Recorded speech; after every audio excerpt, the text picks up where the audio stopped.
40s with brown, long graying hair, and I have facial hair, and I'm wearing reading glasses today to be able to read my notes. And of course, I will ask my panelist to do the same exercise for you. I'm gonna maybe just let you know that we are in a Zoom meeting mode, which means that you will be invited to actually interact with our panelists today, share your comments, ask them questions, and I will make sure we have time to do that. But maybe just to introduce quite briefly the conversation itself, I will say this: we will try to focus on a campaign that has been quite long and quite full of efforts and hopes, I would say, dedicated to putting culture on the international map, in the international framework, and more specifically to have culture as a standalone sustainable development goals. So we are going to talk about that campaign, which I think makes sense in terms of the project that Burak mentioned, the School of Advocacy. I think we can learn a lot actually from this advocacy campaign that took place for over 10 years now. I would say it started already probably in 2013, 2015. And we have the chance to have two persons that are very closely related to this campaign, so they can later on share their insights or their concerns, but also their joys and challenges in traveling on that road. We want to explore how culture is can be more structurally embedded in sustainable development strategies, policies and practices, and we will have a Nordic perspective, as we feel it could be interesting to hear from two esteemed colleagues on their impression on what they feel is important at the moment, what's cooking in the Nordic countries, but also what the role and place of culture is today in this area, in this world region, and how they are actually using maybe all the advocacy that has been done, and the conversation around culture as a sustainable development goal in their work, in their practice, and in their environment. Um, so just, I mean, I'm sure most of you know that the Culture 2030 Goal campaign was a joint effort by many international organizations, including Culture Action Europe, UCLG, IFACA, and many others. And the idea was to, and we will hear from panelists, but the idea was really to, in a way, make it obvious, make it explicit that the role of culture is a driver, is an enabler of sustainability. So the idea is, in a way, of this campaign was to make it explicit, but also to build a framework and make sure that national governments are committing to build, in a way, a society where culture has a full place and role and can quite heavily contribute to the sustainable development of our societies. It felt a few years ago during the UNESCO World Conference on Cultural Policies and Sustainable Development, what we call Mondia Cult. It felt that the Mondia Cult in Mexico in 2022 was some sort of milestone for this conversation, and that the call for a standalone culture goal gained significant momentum. I would put it this way. But then, very recently, a few months ago, we had another Mondia Cult edition, this time in Barcelona. And again, it felt like this idea of reaffirming the role of culture in the global public, as a public good, as a human right, was also very strongly, presented, and it was part of the final declaration, etc., etc. So it feels from the outside, at least, that this conversation has been gaining momentum, is present, has been debated at an international level, that many governments are somehow committed and see the value of creating a standalone sustainable development goal. We also feel that there is a strong shift, I would say, in international conversation around the, say the international framework, its validity sometimes or its relevance.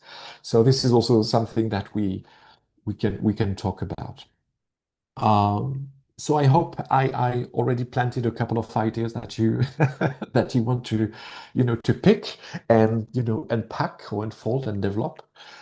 So today, for this conversation, we have four dear colleagues. I will start with Ivona. Ivona Price is based in Stockholm, and she's the director of Intercult. Intercult is operating the Europe Direct Information Center, but Ivona is also leading the Smart Sweden, the platform who is supporting the management of creative freelancers in Sweden. And of course, she's been in countless EU projects, Creative Europe projects, Erasmus Plus, Horizon, etc., etc. So, Ivona, thank you for joining us this morning. We also have Lars, the Secretary General of Culture Action Europe. Lars, you are going to share your experience, the kitchen conversation around the campaign. And since you were also in Mondiacult in Barcelona a few months ago, I think you have also some feedback you can share with us on about this journey and the conversation itself. We also have Rosa Meriläinen, the Secretary General of Kulta. Rosa is based in Helsinki, Finland. She's been a lobbyist for the cultural sector for many years. She's working for Kulta, who is an umbrella organization for many Finnish cultural arts and cultural organization associations. And she's also a co-founder of the feminist think tank Atu. And I hope I'm saying that right. So I'm looking forward to hear also from you, Rosa. And last but not least, we have Jordi Pasquale with us. Jordi is the coordinator of the Committee on Culture of the World Organization UCLG, the United Cities and Local Governments. And the work of the committee is based on the Culture 21 actions. And I think many people are familiar with the cultural rights based toolkit on culture in sustainable cities. The committee organized global awards, the Biennale Summit has a database of good practices, and the UCLG has been the coordinator of this global campaign, the culture co-coordinator, let's say, of the Culture 2030 Goal campaign. So maybe actually I will start with you, Jordi, to ask my first question, and to ask you, what is your general feeling of where we are now? And don't hesitate to go back to my very quick and somehow caricatural presentation about this journey, but um, what do you feel happened in Mondiacult Mexico? What do you feel happened in Mondiacult Barcelona? How would you describe this journey for you? Uh, Thank you very much, Johan. This is Jordi Pasqual, uh, in my 50s, with curly hair becoming gray, uh, and wearing glasses, blue glasses, thin blue glasses. It was not caricatural. It was very complete, Johan. Let me go back to 2013. As a footnote, is it okay that I devote, say, 5 minutes to answer your question? 4 or 5 Sure, minutes? sure, definitely. In 2013, when the conversations to shape the post-2015, now the Agenda 2030, the results of the deliberation of member states, UN member states in June 2013 was culture is not globable and not goalable, which was a huge disappointment of all, beginning the UN system, because it's after the 1972 UNESCO Convention on Heritage, more than 50 years after, you dare to say, 40 years, you dare to say culture is not global and not goalable. Oh my God, in what world are you living? So the month before, UNESCO and some global networks, uh, not yet the campaign, but the seat of the campaign, had written and successfully achieved that the Hangzhou UNESCO Declaration finished with the paragraph, a culture goal is the best way to share uh, a global discussion on elements that are common to humanity: heritage, creativity, diversity, and transmission of knowledge. These four. Month later, reality principle, not not global, not goalable. And we thought in our children and grandchildren, and we said to ourselves, well, we know this is not true. Let's write a draft document how a culture goal could be. So this document was published in September 2013. The evolution of the discussion was obvious in the months between 2013 and the adoption of the 2030 agenda in September 2015. Tiny mentions of culture in, you all know, 11.4, 8.3, 8.7, 4.7, etc. Then Mondiacult 2022. Yes, in Mexico City, there is a paragraph stating, asking the Secretary General of the UN to work towards a standalone goal in the post-2030. Let me say, this was the result of somehow the advocacy of the Culture 2030 Goal campaign, which in February that year publicly published, also communicated to UNESCO, we are going to publish a document on the culture goal. Either you are referring to this proposal or not to in the final declaration of Mondiacult, it's not our responsibility.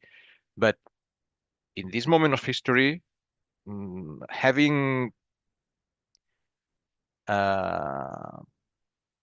lived the difficulties in the localization of the Agenda 2030, partly because of the lack of consideration of culture, having analyzed the growing number of member states that are concerned by this absence,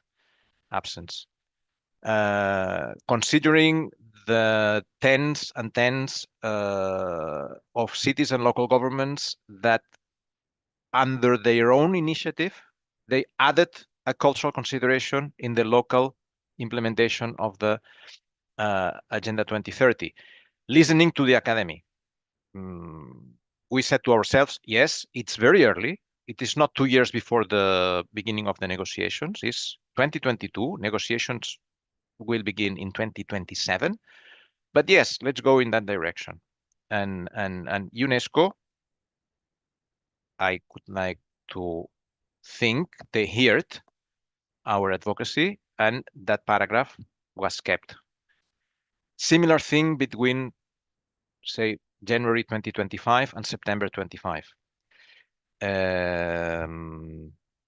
Here with a tiny difference, because there are clear national champions in favor of the culture goal. India, Mexico, Brazil, Italy, South Africa, not minor things, but also resistance, skepticism, some countries saying it is too early to begin this conversation. And we know what it means. This means we are against. Saying too early means probably, oh, now it's too late. Well, in order to decrease the power of this narrative to be imposed, it's too early, it is too complex, it is too difficult, we have no data. In September 2025, the campaign published this document, The Culture Goal from Necessity to Reality, with the 10 targets, the ones we published in September 2022, and many indicators that are already in place in the UNESCO Statistics Institute, in the UNESCO Culture 2030 indicators, data that is managed by global networks, ICOMOS, IFLA, ICOM, etc. To prove this is already happening, it's almost there. It only needs the political leadership of the key countries to say, yes, this will complete the agenda post 2030. There is a critical mass of actors that are in favor. Let's make it happen. So I think that this is where we are. I could be, say, another perhaps moment a bit more critical, but I think that this is where we are. Well, thank you, thank you. I think it's very informative also to see the journey, and to realize, the amount of effort it takes just to have a quick paragraph in a way somewhere. And this is the School of Advocacy for us. Maybe last, I will ask you also to reflect on this journey, and especially on the 2025 Mondial Cult experience. Um, where do you think we are now with this campaign and with this journey? Thank you, Johan, and thanks, Jordi, for sketching the bigger journey, because I've only been part of that journey in the last 3 years, which was an exciting and rewarding part of the journey already. But I guess my perspective on it is very much a EU-based perspective, because that's what. Sorry, I wanted to introduce myself. I'm so sorry. So Lars speaking from Culture Action Europe, and I too, just like Jordi, have curly hair. I am a 50-year-old middle-aged man, so there's a little trend emerging here. And I have a little mustache, which is just temporary, my temporary weakness to fashion trends, and I'm wearing a pink jacket, not because it's the corporate color of Culture Action Europe, but because I enjoy colors. Back to the journey. So what I've learned in the last 3 years, being in the heart of advocacy for the cultural sectors in Europe, in Brussels, is that we sorely need a global perspective, and that the global perspective is at the same time what kind of brings other problems with it. Europe is not isolated in the world. It is a part of the world, and it could be isolated in a very unsustainable way if we look at what's happening in the world at the moment. So there's a full commitment from Culture Action Europe, and I guess most of our members, to a global perspective and to enter into that conversation. At the same time, we have an internal conversation where we ask ourselves where cultural policies come from and how advocacy works, and are we still using the right instruments? And if we look at where cultural policy as a framework of thinking comes from, then the UNESCO played a distinctive role after the war to coin the term cultural policy, because in a globalizing world there was a fear that we would lose local cultural identities. So in a way we are trying to break that very national perspective with a global perspective, using policy tools that kind of emerge from that national perspective, which is a very weird circle of thinking, to be honest. But we see in how much that is also reflected in EU cultural policies. The EU has a very limited competence. We think it has a very limited competence when it comes to culture. It's only about transnational mobility, transnational cooperation, minimum 3 countries, maybe kind of also the cultural capitals chapter, but that's about it. There's not much more. In a way, we've tried for many years to circumvent the problem somehow by investing heavily on mainstreaming culture into other policy areas. And in a way, we have been, again, successful there and have been shooting in our own foot, so to speak, because we've showed, I don't know, what culture does for health and well-being, just as one example. So it's a very, we've got a very successful advocacy history there. At the same time, have we become stronger as a sector? No, we haven't. We are still in a as precarious situation as we have been. So in a way, the culture goal gives us in Europe a sort of blueprint how we could think of, yes, putting a mainstreaming aspect in it and say, okay, culture contributes to all the other 17 Sustainable Development Goals, but we need our own one in order to enable that mainstreaming, that vectorial approach.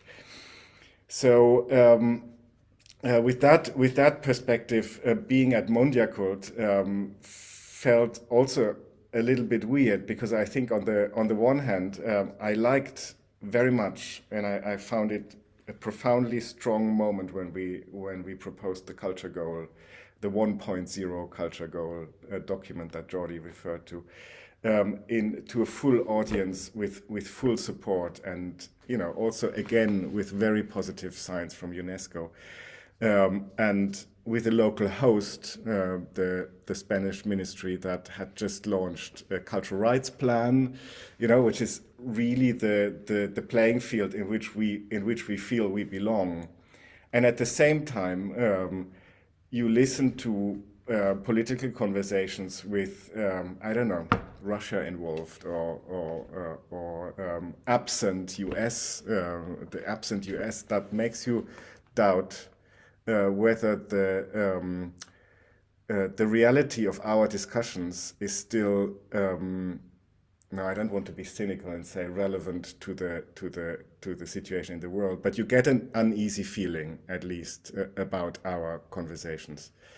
And I had to really recalibrate my thinking, and also internally had to have conversations with our board and our team about where we stand with not only with this campaign, but with our view on what culture can do in a world that is not only going from one urgency to the next, but in which we feel existentially threatened by the day.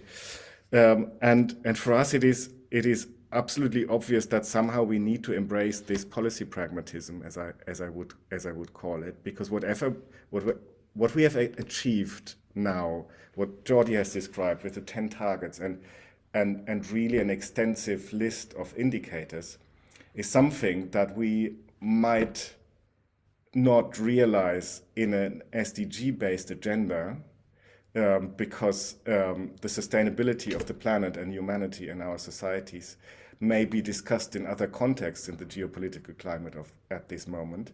But it is ammunition for us to be ready in, when is it, September 2027, when the post-2030 agenda will be discussed, to have our arguments ready for whatever framework will come up then. So in a way, I'm not cynical. I just realized that somehow our discussion bubble, is somehow not totally in the frame of the global discussion anymore, and that frame is moving at rapid speed. But at the same time, I feel what we develop will be relevant, even if the form will be a different one. I keep it to that for the moment. Yes, but I think thank you very much, Lars and Jordi, for this. The big picture, the history, and also for your perspective on what Mondiacult 2025 was. Also, I feel it was I was there and I felt the same way, that you feel somehow a sense of progress. because we know how international advocacy, I mean, the effort and the energy that needs to go to be able to progress, and the amount of states that are, reluctant or playing many games in these international, fora. And at the same time, we were there in a moment where the international context again was so full of urgencies, was checking, was, we were pushed in all directions. So, in a way, I mean, it felt like also some sort of safe space. This Mondial felt like, okay, we are in a bubble, but it is a bubble where where we can find also comfort and strength in order to grow. And I have also the same feeling in terms of all this is not done in vain, to put it bluntly, as it feels many of the arguments, many of the shapes and the documents that were put together are fueling, in a way, giving the munitions, and this is an accurate term, giving the munitions to actually have other battles and in other fora, not only at international level, but also at European level or at a regional level. And maybe this is a good transition to turn to our two Nordic representatives in a way, as it feels in this conversation and the resistance that Georgie was mentioning, we can see, we can have a map on where does the resistance to putting culture as to have a cultural goal in a way in the UN SDGs. But we also have allies, and especially in the Nordic countries, there is a tradition of pushing forward this agenda and making sure that the role of culture is being fully recognized. And maybe I will turn to Rosa and ask you, in your perspective, and since you have had also political responsibilities, how do you feel the Nordic region has been active or acting in putting this conversation in the political agenda? How do you feel the Nordic region is contributing and fueling, this campaign, this advocacy that we, civil society organization, are having? I believe there's um, slightly it's changing, but let me first describe myself. Yes. I'm Rosa speaking. I'm a middle-aged white woman with eyeglasses and lipstick, and I'm constantly smiling, even though I don't know why. And yes, I think that for a few years, it I've seen many projects and actions in Nordic countries within the cultural field to be more like more ecological, more sustainable, to like the amount of festivals being carbon neutral, and this kind of the ecological responsibility has been there like strongly within few years, and it's they are getting better all the time. So I think that our own nest is going to be better all the time, and it's always easier to talk about sustainable development if your own field of interest is kind of, you can see that, well, they're doing a nice job in the music field, in the museums, wherever they are really having this discussion and doing the changes. But even though we've been doing this kind of this campaign approximately the same time as Lars and Culture Action Europe for a few years, I can still see that the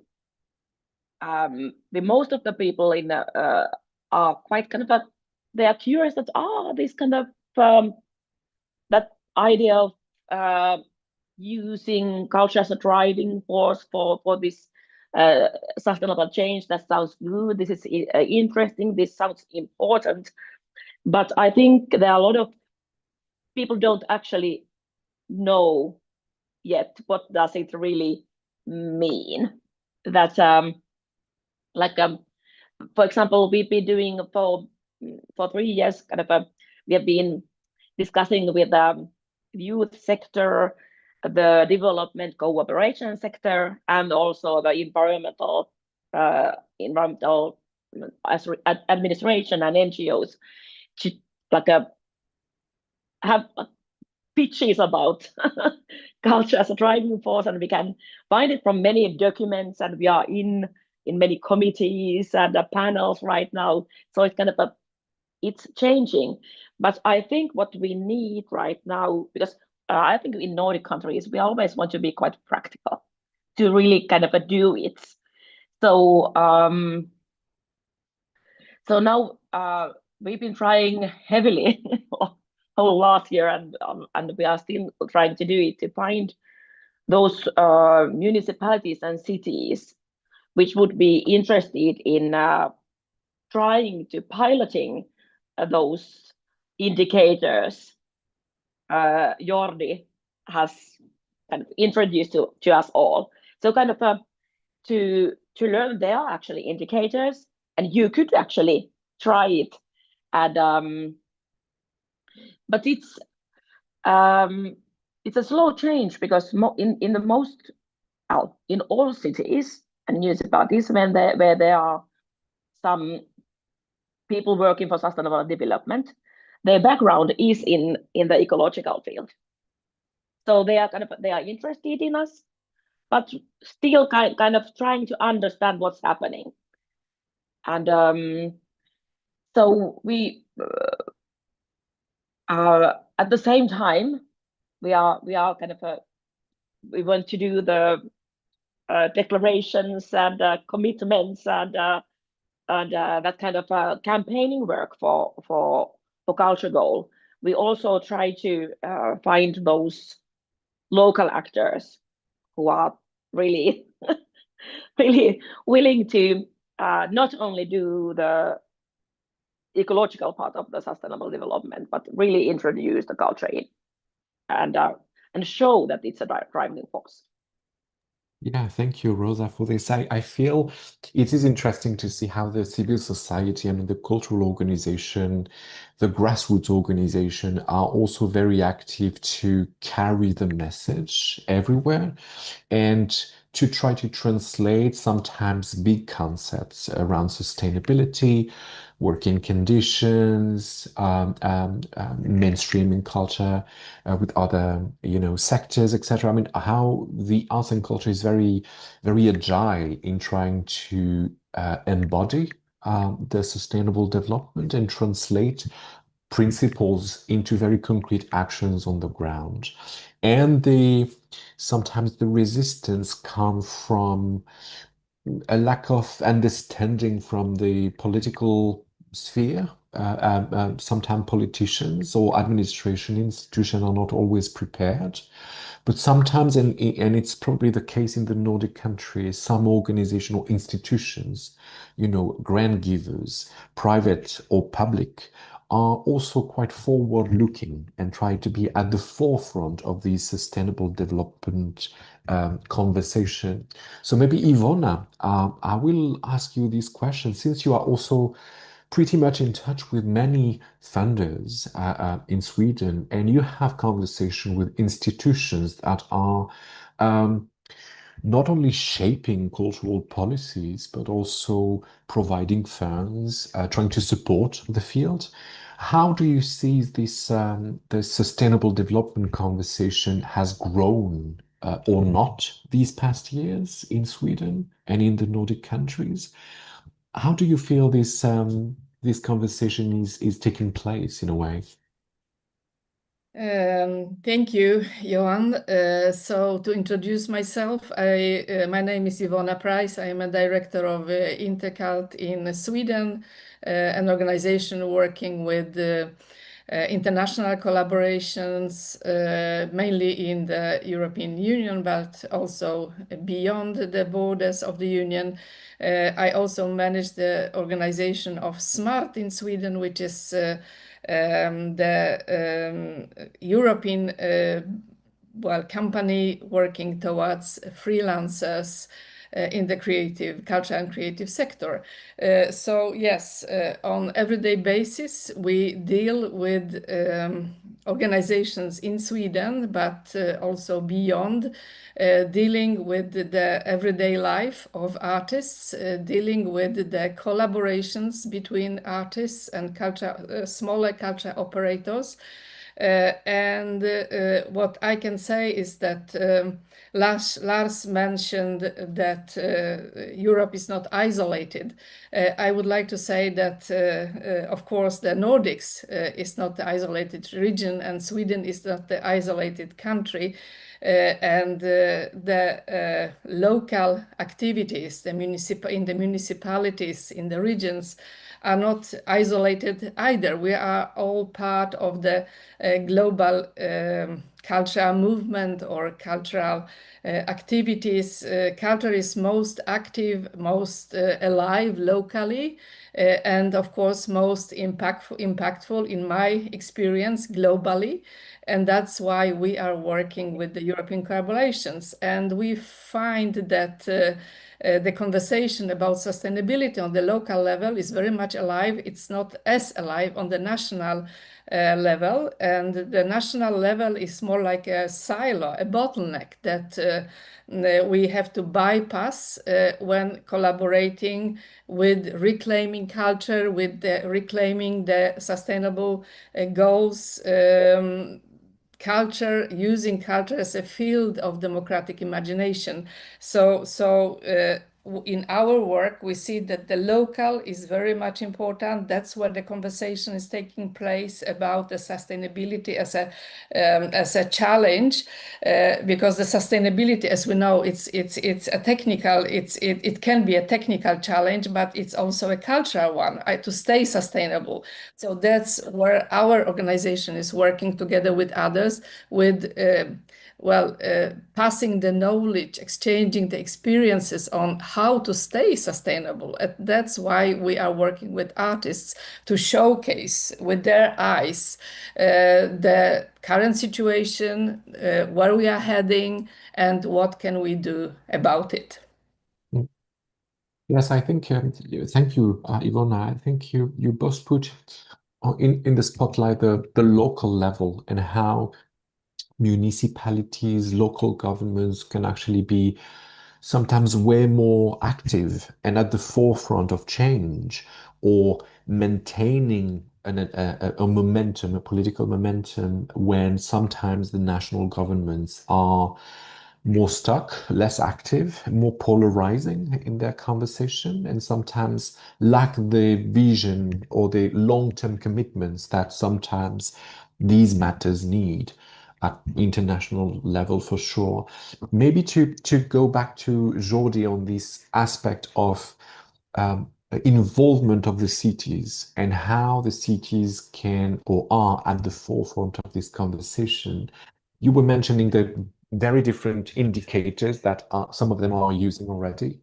You were also mentioning with the how forward-looking some cities are, and probably the central role that the cities and local governments actually um, um, um, put culture. I mean, the culture is not questioned in a way. Its role, importance, and impact is not questioned, which might be a very different conversation at national level sometimes. But can you tell us if this resonates with your experience in the committee and how you see this evolving? I will try. It's a difficult question, but I will try. I would say that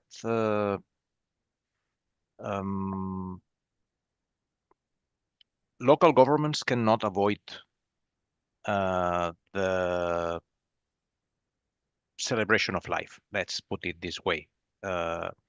because seasons happen, cities and places have a day of birth, and heritage exists even in new cities like Brasilia or Naipidao or Sejong, and governments and civil society like to root people. People need this root. People need doing something together with neighbors. Of course, we can discuss philosophically, but I think that this is a reality for the majority of people. Second, this we have the scientific evidence now that the participation in civic processes goes hand in hand with participation in cultural activities and participation in democracy and also good health. So we have the evidences that, yeah, now scientific, but it was quite obvious for many places and actors that this goes hand in hand. The national governments may feel uncomfortable with this, say, transversal approach of culture that say connects cultural production with public spaces, with inclusion. Sometimes because of the fact that let me be a bit bold here, the priorities of the cultural sector are very endogenous, and national organizations, ministries, bodies are shaped to give an answer to those and not to other demands, demands of other groups in society. So perhaps this is yeah, this could be my answer. But again, the challenge in the achievement of a knowledgeable conversation at a global level relies in national governments. We cannot be tired of advocating to national governments this year and in 2027 that now it is the time for them to move. If they want to preserve the vibrancy, the national cultural institutions, organizations, the presence of these organizations in the discussion about democracy, rights, and development, now it is the time to go for a culture goal and to defend this culture goal in the high-level political forum, in the Summit of the Future in September 2027. Now it is the time. Cities and local governments can do a little bit more, but it is already gained. This is already gained. It would be a consolation prize that nations would say, oh no, this is the cities. No, it's not the cities. We need national governments to set the culture goal internally, to fund cultural organizations, to protect the cultural professionals, to increase mobility, to increase discussion on peace and solidarity. The world is going in another direction, but we need to insist that nations have the responsibility in this debate. So we need to push them to say to join this conversation openly. Yes, thank you, Georgie. It feels also that, but this is a thought or a question I would like to ask all of you, actually. It feels today's the multiplication of crisis and the multiplication of conflicts, and from Ukraine, what's happening these days in Iran and in Sudan, etc. I mean, we have many conflicts and wars, and emergencies or urgencies. I have worked this past year quite a lot on the issues and the situation of artists and arts professionals at risk or displaced, and I can see that even if we have an international situation or conversation at national level that are shifting away from a lot of the cultural, you know, the values that we defend in the arts and culture field. At the same time, there is a strong interest to try to defend arts and culture at the moment. And we see that, I mean, I can see that in many countries, because of the climate and the international environment we are evolving, navigating these days, there is a general feeling of urgency also to be able to propose frames or to secure some action framework to support or maintain or protect not only artists and cultural workers, but also arts and culture in general, intangible heritage. So it is a weird moment where we feel the world is spinning on its head. And at the same time, many institutions have a clear understanding that we need to act very quickly and try to be clever or to be smart in our political moves.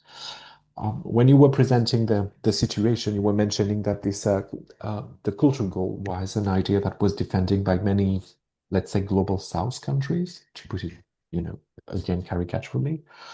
And I'm wondering if these, if this, I mean, my comment here resonates with what you observe yourself. This world being, shifting away from our what we feel is important, but also trying to act and protect this kind of balance act, and how the global South is maybe showing a way or a direction that is making many interesting progresses, or I don't know, Rosa, I see your hand. Maybe we start with you. Well, actually, I just want to continue a bit on what Jordi said about that this is the time that governments should take a stand, and of course, it's something which has to be done if we want to go on with the culture goal. The official stand of the Finnish government is that that Finland has committed to the SDG goals, and the most important message is that we must do everything to meet the SDG goals we already have. And of course, at this point, when you look at the world, like Johan, you described how the world is like right now. It's like a meme cat in in front in the picture, and all the chaos and catastrophes and fires in the background. But of course, at some point, even those countries who are now committed to the SDG goals, who are pushing forward the multilateral system, and where we have these common goals and agreements and declarations and international law, that those forces could be ready also to take the culture goal in. And I've been doing my best in Finland. Then when Finland is going to have a stand, what's going to happen after 2030, that they that we have all the possible documents there can be, which saying that the culture goal is a goal, but we don't have really yet the kind of the foreign policy stand. But for example, our president has said in the national TV that culture goal sounds good. So it's kind of it's not something that nobody's not talking about. It's happening, but there's no not so much light and hope in the world right now, and it's possible that it doesn't. The whole SDG concept will collapse, but still, it's possible that we can use culture as a driving element, and we can be relevant and important to save the future for our children. And I like I thank you so much, Jori, about your perseverance with this, because all the big changes are something we have to do such a long time, and the Culture Action Europe has been doing right things with all the mainstreaming, but also with this sustainable development concept. Because I asked that what else is more important in the world, really? But when we are not middle aged anymore, when we are old, like what we actually do say to our grandchildren, that what we did, we can say, well, we did this. So I'm just kind of like, let's continue, and we can do it.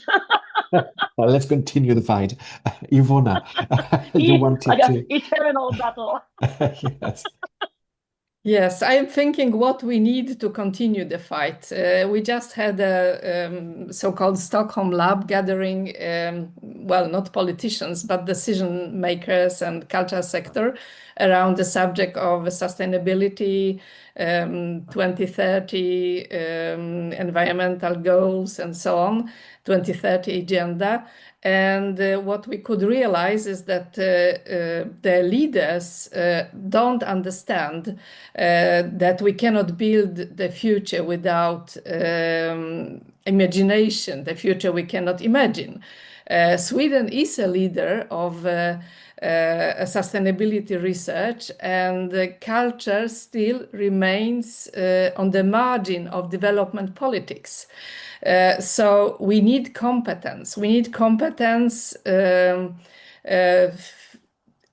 deliver competence to the decision makers and politicians, policy makers, to recognize culture as a part of this development, as a strategic resource for security, health, climate actions.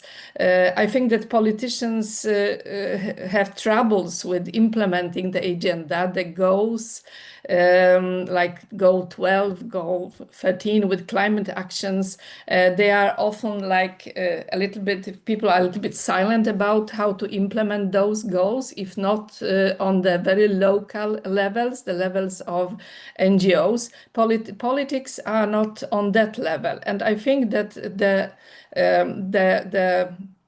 we will not reach the goal of putting the culture as a missing pillar in the 2030 agenda without more competence development of different politicians, not only cultural, but even politicians in other areas of politics.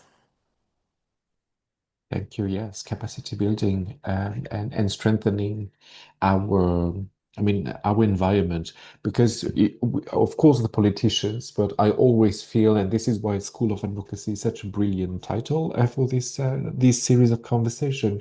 We need also ourselves to build our own capacities, and the cultural workers need to build their own capacities to be able to act or to lobby, to advocate, to explain to decision makers the why and how it is important. Lars.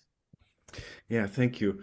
I want to directly build on what Ivona said, because I'm so happy to hear that last thought also about where we target our advocacy and what we meet in certain persons in missing competencies maybe. But let me start quickly again. It's my professional deformation that I just look at the EU all the time. But we just had the launch, or just in November, we had the launch of the Culture Compass by the European Commission, which will be the guiding strategy of the European Commission when it comes to culture for the coming mandate, political mandate. And to our positive surprise, there was a guiding principle on the first page, which they called roughly the EU for culture, or culture for the EU, or Europe for culture, culture for Europe. And in a way, with a little bit of optimistic reading of that language, I can see that there is a notion that we need a standalone goal, so to speak, that we look on a European level, because it's not only that culture contributes to all the transformations that Europe needs to go through, the mainstreaming thought, but also that Europe needs to reinforce the cultural sector. But then the question for me is, what does that mean? And then I think we get to the idea that we need to look at not the values, but the role and the position of culture in our societies, in our political discussions, and how we position them as a common good, maybe, which is not happening in the still neoliberal, anything goes sort of political atmosphere, which is maybe more the direction of thinking of Justin O'Connor, that kind of calls us to position culture as part of a foundational economy. But then, first of all, we need to recognize that there is something like a foundational economy where, I don't know, culture, healthcare, education are things that we need to offer to each society. And then there's the democratic right, and I think also that's what Ivona said, no, that need for imagining better futures, that power of imagination that we need in order to kind of empower me as a citizen to make informed decisions and think critically, and also, put myself forward to be elected upon, not only put a thumbs up or a heart or something here and there, but really be in a discursive action. That's what imagination empowers me to do, and that solely comes from the cultural sector. And then, yes, there's the third part, and that's the transformative power. And then, yes, we contribute to health. Yes, we contribute to greening. Yes, we contribute to all kind of things. But I think it's only in that kind of triangle that we can position it. And then we somehow get beyond our data obsession somehow. Another part of the compass document of the EU that I liked is that they want to establish a data hub which suggests to me that they want to bring together all the resources that are there, because we have all the data. But it's like, we are like, I don't know, standing on a wall and shouting into a void. We have all the data, and other people, other sectors, and I could name a lot of them, who don't have the data, but the better story, get what they want, and we are kind of we are shouting into a black box and don't get a response. So in a way, I also think looking at ourselves, how we maybe can educate ourselves or our own competencies as advocates or lobbyists or however we want to call ourselves, is maybe to not look away, but broaden our perspective from policy making and data-driven argumentations more to a political scope and look at politicians, really. And that's why I want to build up on what Ivona just ended her plea with, to see that we need a political narrative and a political will in the center of power. Again, in the EU, like we were used to, advocate strongly the Commissioner for Culture because they would never react to what we said. We would advocate strongly the Parliament because they would never react to what we said. The Council would. They're all on our side now. There's a great commissioner, it's on our side. There's a great chair of the Cult Committee, it's on our side. So we are all of a sudden sitting at the same side of the table, and we still act as if we would sit on the other side of the table. So I think the conversation we need to lead with the policymakers that understand what we are doing or why we are doing it is probably rather that we need to understand, like, how can we together get to the center of where, in Europe it's either, competitiveness, security, and democracy. Those are the three issues. And in none of these aspects, culture is there. Nowhere. Draghi report, no culture. I don't know. You can carry on like that. State of the Union speech of Ursula von der Leyen twice a year. We are glued to the screen. Will she mention culture? No, it's always agriculture. It's so. If this compass of the EU, and it's just a past prototype of the EU, I'm not focused, I'm not limited to the EU. If this compass of the EU is to be taken serious by more than just us, but the question to me is how either we change our language or our approach to reach the center of decision making, or indeed we explore further what Ivona proposed, that we build competencies on the politician side, but then we need to target different people, I'm afraid. Or not, I'm afraid, it's just, the battle cry to target different people. Yes, Lars. It's very interesting. Thank you for your input.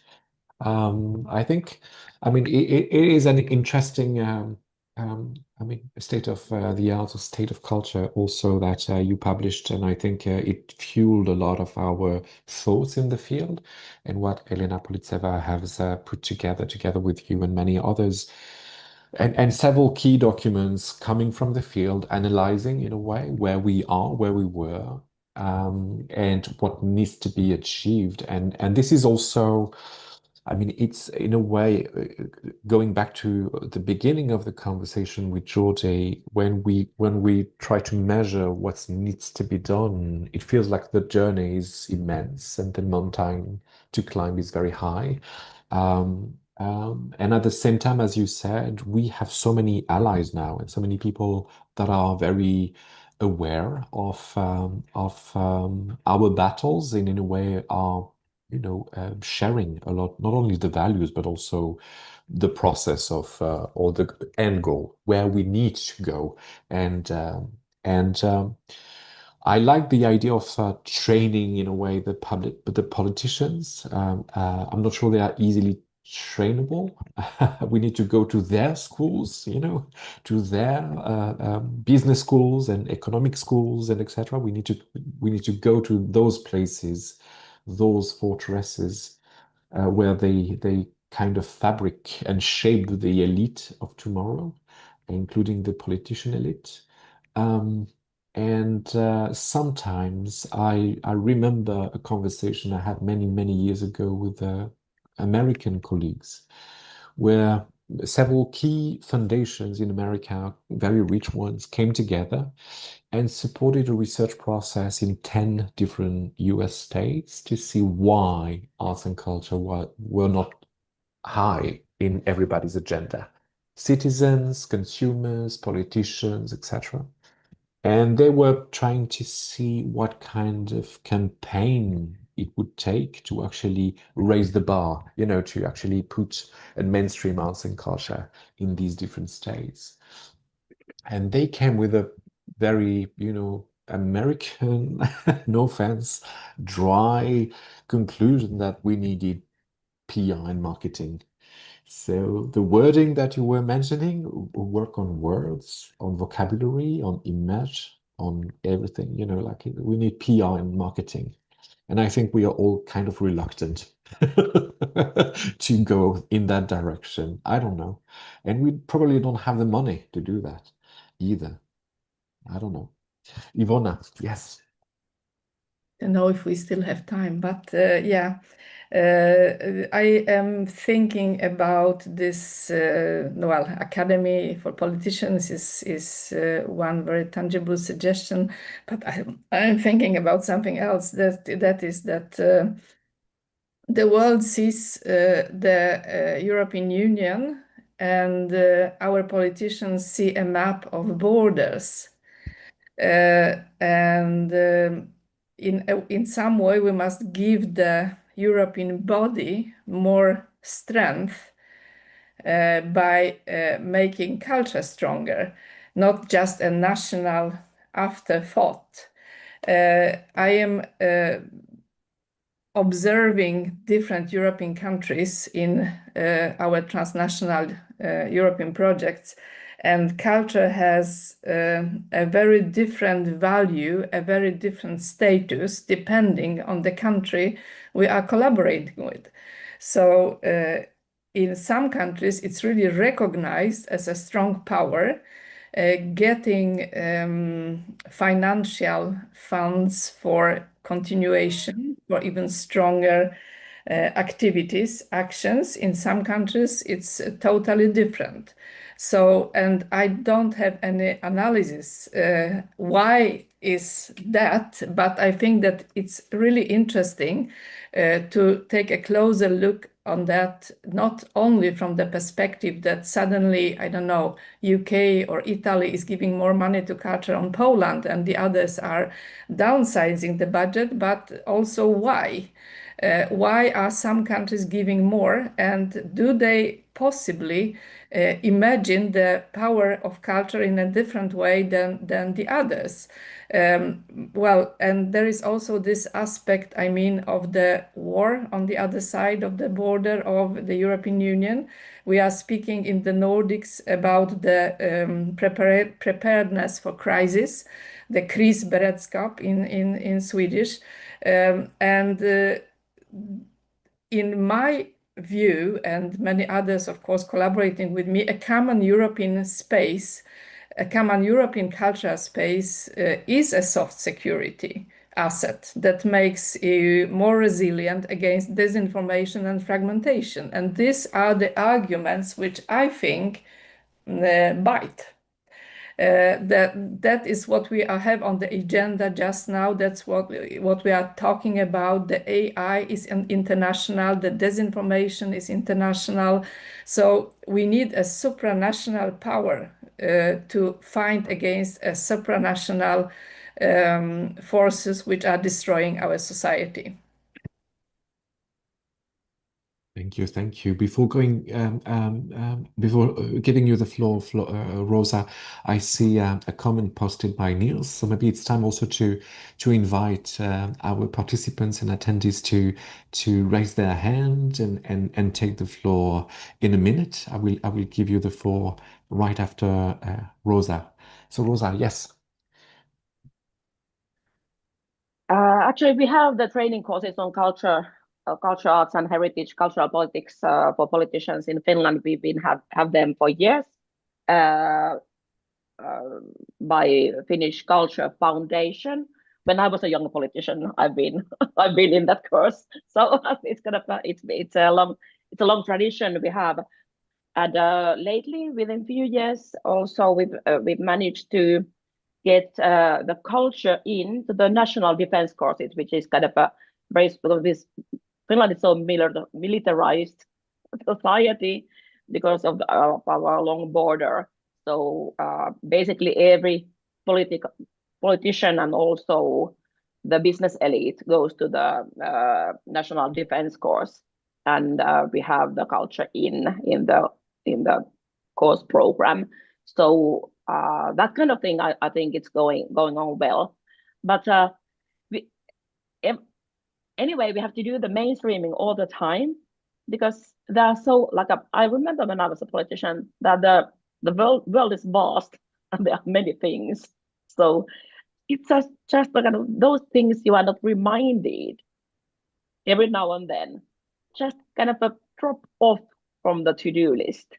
And that is the reason why we have to be active all the time to contact also those politicians who are going to be next in the power and the future leaders. And I really have to say that I can see sometimes that, Lars, you are exhausted and frustrated, but it's because you are doing so wonderful work. You are strategic, and you've been doing right choices when doing mainstreaming. And I think this sustainable development is an important context for us.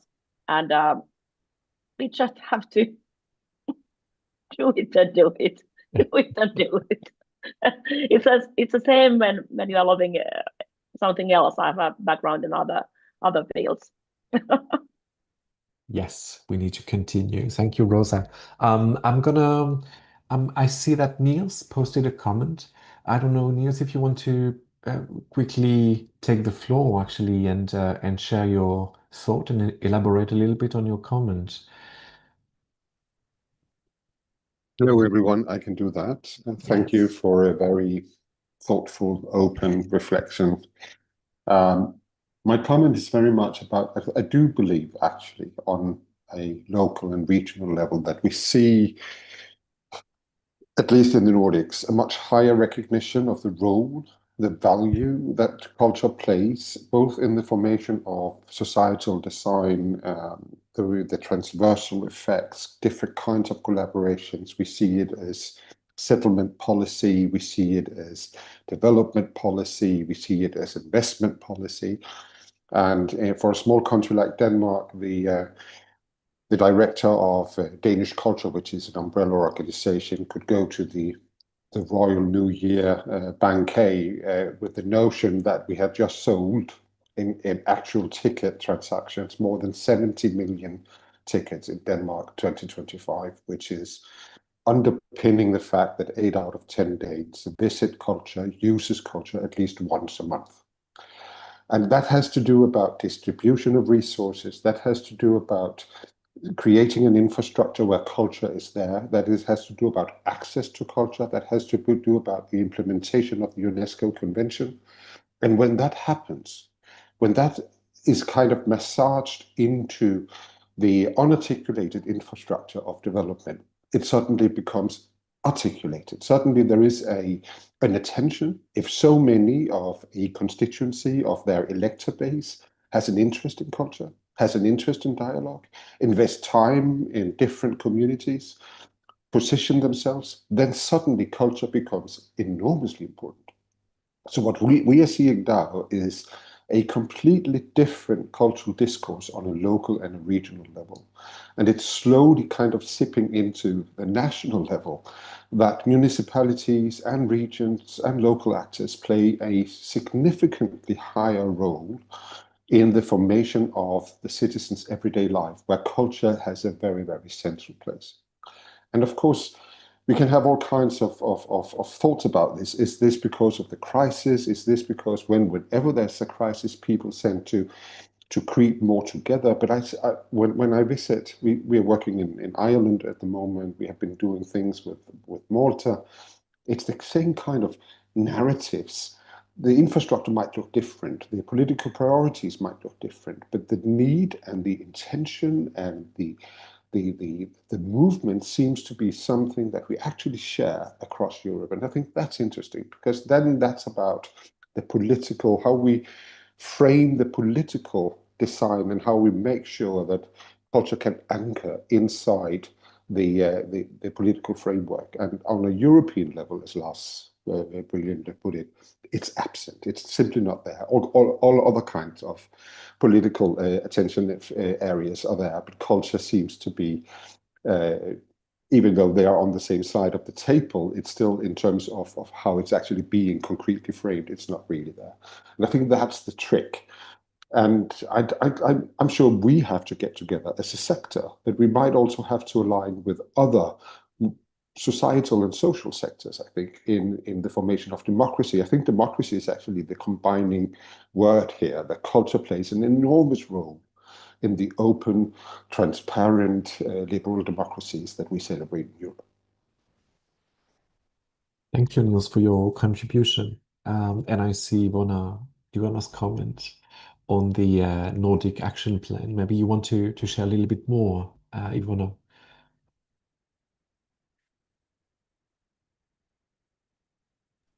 Yeah. Okay. Well, yeah. So yeah, but my comment just derives from that. As we probably know, the Vision 2030 in the Nordic region, which was created by the Nordic Council of Ministers, is already implementing culture as a part of the politics. So this is just an example that it's possible to elevate culture from the more, I don't know, national level to the at least trans-regional level, as the Nordics is the macro region, we also at Culture Action Europe, at the European level, we are speaking about the nations, not the regions. Maybe the regions are more powerful and more knowledgeable and more free to implement that kind of politics, which politics which we are all interested in. And as for the support of the sector, I think that the initiatives as the Nordic Hub, Culture Action Europe created that kind of hubs in different constellations in Europe, and we are the Nordic Hub. Intercult is representing the Nordic Hub, and I think that those advocacy campaigns which we can make now in our regions are immensely important. And what is coming now is this political convent in Sweden. It's in February, People and Culture, Folk and Kultur, where all the Swedish politicians are present. And I must admit that I had some troubles to find people in Sweden who know anything about the compass, except of ourselves at Intercult. And of course the Arts Council, but otherwise the knowledge about the compass is and the suggested actions in the compass is quite low in Sweden. So national doesn't work. Just speaking quite strictly, regional works better. The organizational, like driven by organizations like Culture Action Europe or similar organizations in Sweden works. How to combine those perspectives to elevate this try to put culture in the heart of the European policies. I don't know, but I think that there are good examples in the Nordics that already managed to do it, and maybe we can take a closer look at it. Thank you, Ivona. Thank you for this also, these suggestions. I'm just checking our participants if anybody has a digital hand raised or posted comments. Don't hesitate if you want to take the floor and share a comment or a question. I will maybe just reflect a little bit on these last comments. It feels like we are moving from a school of advocacy to a school of politicians. We are going in that directions. We try to be more focused in terms of the targets we want to reach out to and to train to be better politicians, maybe. And what's good is we have existing examples of fora where these kind of these ideas have been already implemented and tested and has been existing. So it's also very inspiring to hear from both Ivona and Rosa on this. It feels also that the data hub is still quite needed. I mean, this idea of aggregating the existing data and information and making sure this information is available and can be accessible to shape messages, but also to be able to connect and articulate efforts with other fields and sectors, because this is one of the other things that comes out from the conversation is the idea to maybe act more transversally in society and connect with other fields where there is an alignment of values and principles. And this is something we've talked about also quite a lot in the arts and culture for many years. And there are some obvious fields that we are very close to, but sometimes we maybe need to, maybe this is an exercise we need to do collectively to rethink our, who we reach out to, who we feel close to and why, and maybe build new relationship with other socioeconomic sectors in order to defend this triangle you were mentioning last earlier. And I hear clearly that the region and cities are key players in advancing progress and to strengthen the role or the position of arts and culture in society. And they are like anchors and contacts that we need to nourish in a way to continue our work, our advocacy work. Do you have last thoughts or things that you want to carry today from this conversation? I'm asking the four of you, what is something that you want to bring back home after this? Yes, Rosa. I think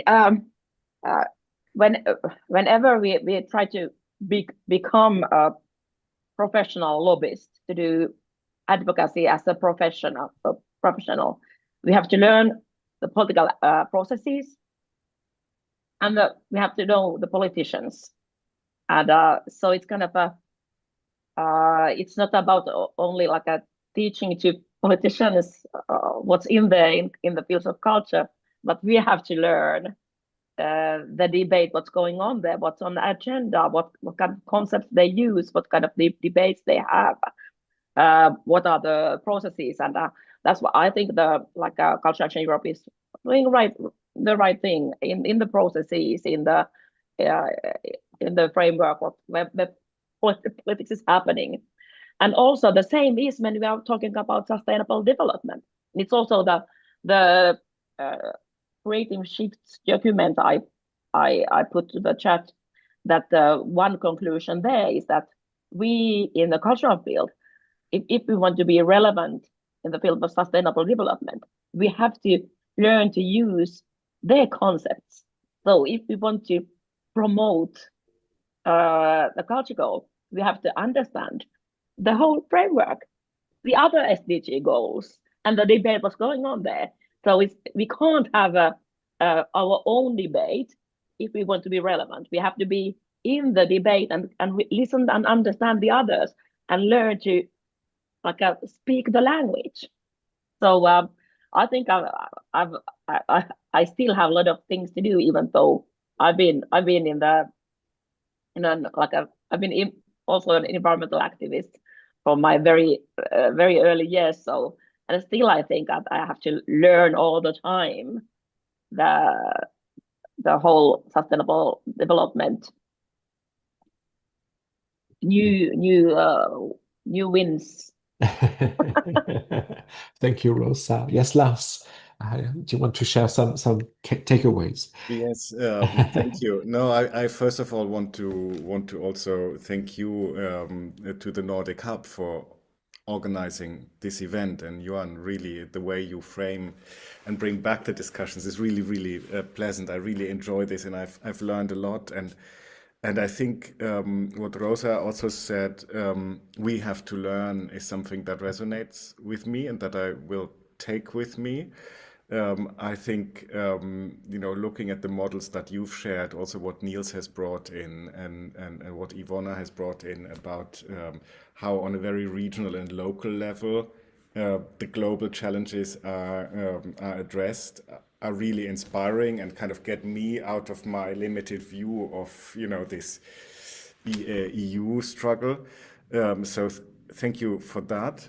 And I wanted to, just as a positive outlook as well, how that learning can concretely look like, connect to something that Johan said about, maybe we need to forge new alliances or broaden our perspective and see in which other areas we need to enter a new space and see how we can be part of a conversation. And in a way, we've been pushed towards that by, for instance, how in the proposal for the new MFF for the next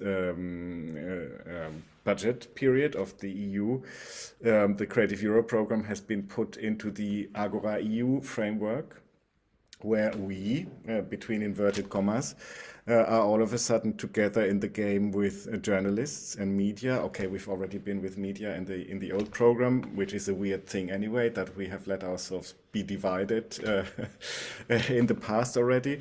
But now there are journalists and there's civil society, and civil society organizations are very broad, from environmental to, I don't know, healthcare, whatever sort of educational institutions. And the journalists are, of course, the ones that, at the moment alone battle misinformation and all these aspects that have been mentioned when it comes to security concepts as well, for instance. So we all of a sudden sit together with them and try to see how do we bring back, synergize our advocacies for a better position in the budget? It's all about money, but how can we make sure that we don't argue against each other and divide each other? Because in the current framework, we need to stand together and make sure that the whole amount gets bigger and that we use it in a way that makes sense to us. And that is a big challenge, because some things that are important for us are rather threatening to, I don't know, the audiovisual sectors. Other aspects that are important for journalists are rather threatening to some civil society organizations and so on. But I think we are all convinced of the value that we need to explore that joint space of conversation. And I am confident that we will get there, because there is will. And where there is will, there is a pathway forward. And that, with that positive note, I end here. And Yes. thank you. Thank you for this positive note. I'm turning towards Geordie. Do you want to share a quick takeaway? Very quick, extraordinary, rich conversation. I learned a lot. Thank you very much, Lars, Rosa, Ivona, Johan. Great work. And perhaps let me just affirm, there will be a post 2030 something, and we it's not likely a human rights based agenda. That's not likely. The 2030 agenda is not already a human rights based agenda, so it will not be perfect. But we have the duty and the responsibility to make it as strong, as shared as possible. The cultural actors, we are here to give light, to give solid basis, scientific, to this connection between human life, celebration of life, solidarity, creativity, imagination, and we have to insist. Thank you. We continue to insist. Thank you, Geordie. And Ivona, do you have a last thought you want to share with us? You are muted. Sorry. Sorry again. Yes, of course. I think that somebody mentioned the data and using data, and think that data can prove culture's impact, but only political will, which we were speaking about today, can make it structural. So from my local point of view, and also international, I would say that let's stop asking for permission for culture to exist, and start or continue to use it to transform the society, which we are doing on everyday basis. Because together with the people like Geordie, like Lars, working at that global level, and me, Rosa, and other, we are pushing for a fundamental shift in how the EU and the world approach sustainability by adding culture to the definition. So to all people watching us today, I would like to say that join us in making culture the heartbeat of the European project. Join us as we work to make culture a standalone goal for a better, more resilient Europe and world. Thank you very much, Ivona, for these takeaways. I think it's a wonderful conclusion for our webinar or our conversation today. We are right on time. I want to thank Rosa, you, Ivona, Jordi, Lars, of course, but I want also to thank Burak for organizing and posting a lot of links and sharing resources. This conversation has been recorded and will be available on Culture Action YouTube channel and website. And of course, you can always subscribe to Culture Action Europe newsletter to receive more invitations to contribute to our lively debates. Thank you. This is all for today. Have a good day.